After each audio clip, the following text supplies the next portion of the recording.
En 1965, Raphaël Mezrahi arrive en France à 3 dans l'Aube, après avoir passé un DU technique de commercialisation, des études de commerce international, un DUG d'histoire de l'art et enfin une licence de cinéma. Raphaël Mezrahi travaille comme représentant de commerce puis entre comme stagiaire chez TF1.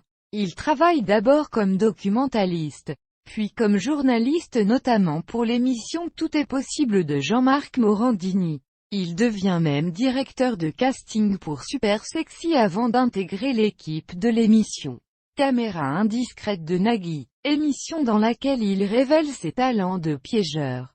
Raphaël Mezrahi se fait ensuite connaître du grand public en piégeant de nombreuses célébrités, jouant le rôle d'Hugues Delatte, un jeune journaliste dépassé, sorti bon dernier de sa promotion d'école, comme Coluche dans Inspecteur la bavure, aux questions et à l'attitude hors de propos. À l'image de l'interview de Françoise Sagan par Pierre Desproges, il fait 136 victimes, tantôt amusées, parfois jusqu'au fou rire, tantôt agacées par le comportement incongru de leur interviewé. C'est en 1992 qu'il tourne la première interview avec la réalisatrice Christine Emmerich. Ces interviews sont d'abord diffusées sur TF1 en 1995 dans l'émission Ozon de Patrick Sébastien, puis de 1996 à 1998 dans Nulle part ailleurs sur Canal+.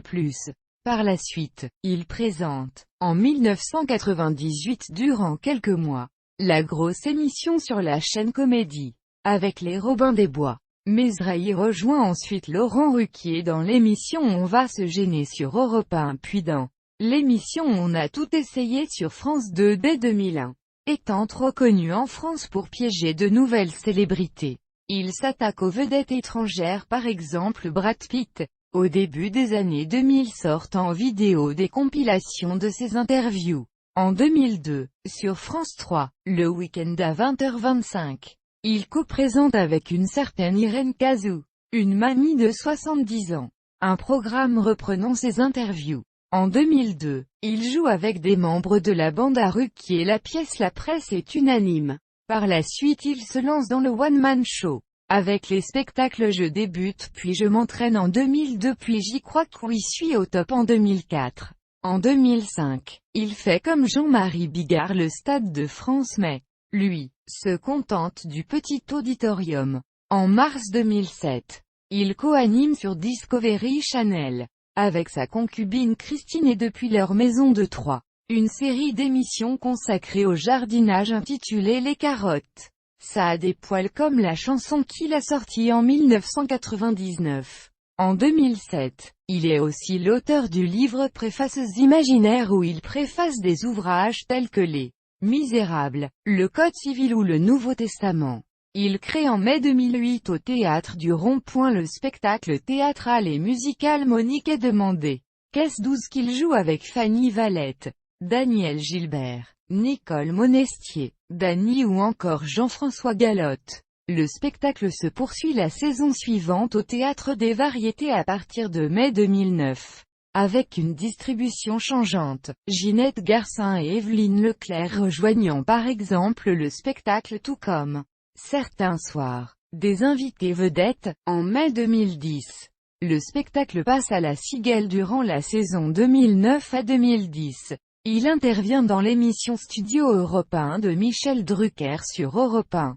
Il réalise notamment des sujets dans lesquels il interroge une certaine Morissette de Charenton-le-Pont sur l'actualité culturelle. En septembre 2010, il intervient à l'antenne de France Inter dans la chronique Le billet de, diffusé du lundi au vendredi à 8h55. Cette chronique est stoppée au bout de 2 semaines. Parallèlement à ses multiples activités, il joue quelques petits rôles au cinéma ou à la télévision. En janvier 2014, il soutient la candidature d'Anne Hidalgo à Paris. En février 2015, il lance en France One Day TV, une chaîne de télévision éphémère dont la diffusion a duré 4 jours, en collaboration avec Numéricable qui la diffuse sur le canal 16 de son réseau et le canal 46 de la TNT. Mezrahi anime notamment le spectacle de la 3e nuit de la déprime. retransmis en direct des Folies Bergère à Paris.